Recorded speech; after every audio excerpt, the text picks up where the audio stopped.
All right, this is a quick 1-minute video on how we put longer louvers in this Subaru BRZ hood.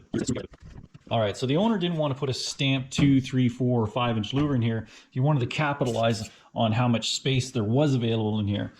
So although we cut this one rib out of both sides here, that's as much space as we were able to use because of the size of the wheels, and I'll show you those in a minute. So once that grid was laid out, then I was able to use a piece of 1-inch wide by 1/8 piece of metal that I bent to act as a guide so I could cut the lines with a 1/16 disc. And I just clecoed that piece of metal right to the inner structure of the hood. And that way that piece of metal wasn't going to move, and therefore the lines are pretty perfectly straight, no deviation. And yeah, so once those were cut, I filed those edges down, and then we were able to take it to the English wheel. Look at my cute new little stickers.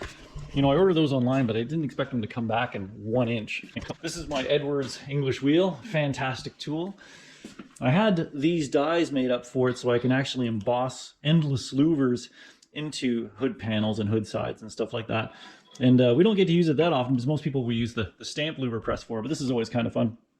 Anyway, pretty easy. Once that slit was cut, we just shoulder it up against that and then raise the lower wheel up bit by bit until it makes an impression, or till it's right up against the upper wheel there, right? And that's it. Just go back and forth until the louver is fully formed, and then skip to the next one, and then skip to the next one, and so on. And then we can actually make really long, endless louvers. More of an older school hood side traditional look, right? Anyway, and that's it. That's how we put long louvers in a BRZ Subaru. This thing probably weighs like not even 2.5 pounds. It's so light.